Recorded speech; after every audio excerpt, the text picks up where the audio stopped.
8 things that introverts find exhausting. This one is from Your Tango for Credit.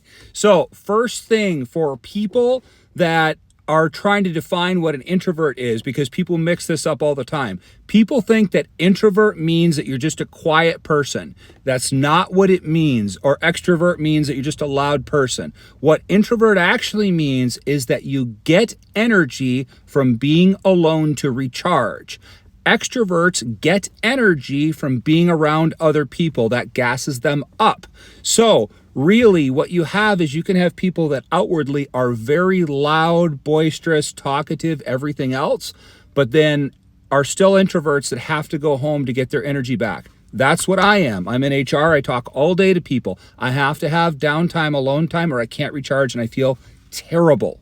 So that's just the definition to start. So we're going to start off with number 1, being alone constantly. Complete lack of social interaction causes isolation and other words that I can't say on this app where you don't feel good about yourself. So what this basically means is, although you need time at home to recharge, if you isolate yourself all the time, don't have some other form of human interaction, eventually this becomes counterproductive. So you have to find a balance if you're an introvert.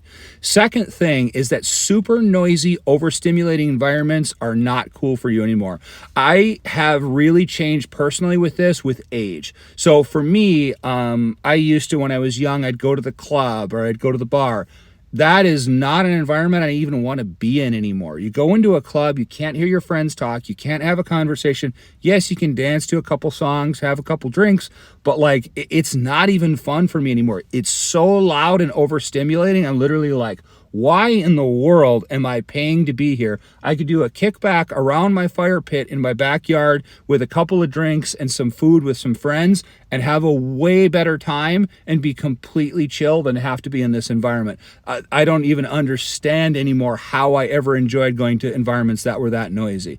Next thing is being super overloaded with emotions. So if you're constantly feeling barraged by other people's emotions, meaning that you're kind of empathetic to other people, you're always taking on their emotions to your own, you're listening to people complain about their problems too much, eventually this is just going to seep out into you and it's going to spill over everywhere. You have to limit how much you allow other people to vent or to download to you, because for introverts especially, you're going to overload with this one, with other people's emotions outside of just even your own.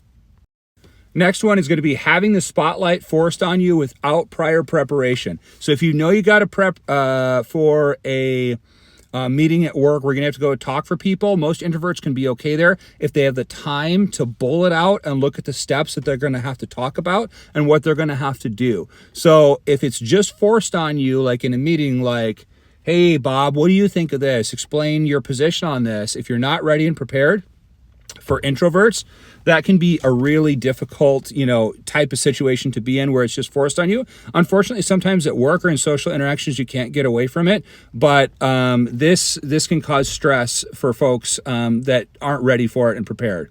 Attending last minute social events. So a big part of managing your energy well as an introvert is to learn to say no. There's incredible power in learning to say no, because if you don't, you'll constantly have people ask you for your time, your attention, and your energy, and they will drain you. And so if people ask you for stuff and you haven't had time to prep and it's going to mess with your routine, say no. It's incredibly powerful.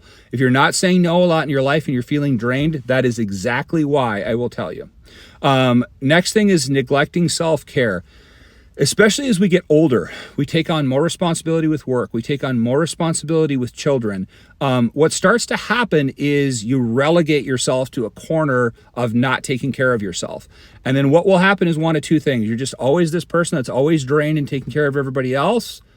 Or you're this person that eventually fights back and says, enough. You get yourself on a schedule, you get your food planned out, you get when your workouts are going to be planned out, when you're going to do your self-care, when you're going to do your self-growth stuff, and you start to get what most people would call really selfish, but it's actually unselfish. And what I mean by that is you get to the point where you realize that if you can pour from a full cup as opposed to an empty cup, you're much more powerful to help other people around you. That's the place I got to, and a lot of other people have got to as well. Next thing is, again, with saying no is not having boundaries, guys.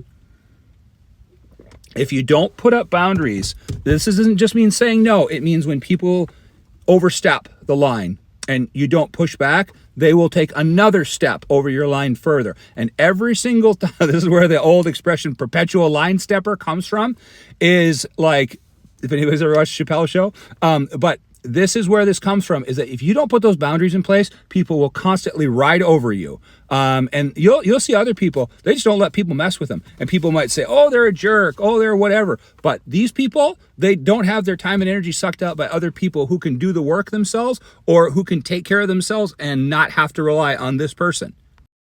And then last one's a little bit more fun. It's just don't get a part of a group chat. If you guys are going to go to an event together, if you guys are going to go to a theme park together, if you guys are going to go to a comedy show together, do a group chat. But having an ongoing group chat is frustrating for introverts. I've experienced this. Like, I'm cool for the day of the event, but what happens is people just keep talking and not everybody understands the rules of a group chat, especially different generations.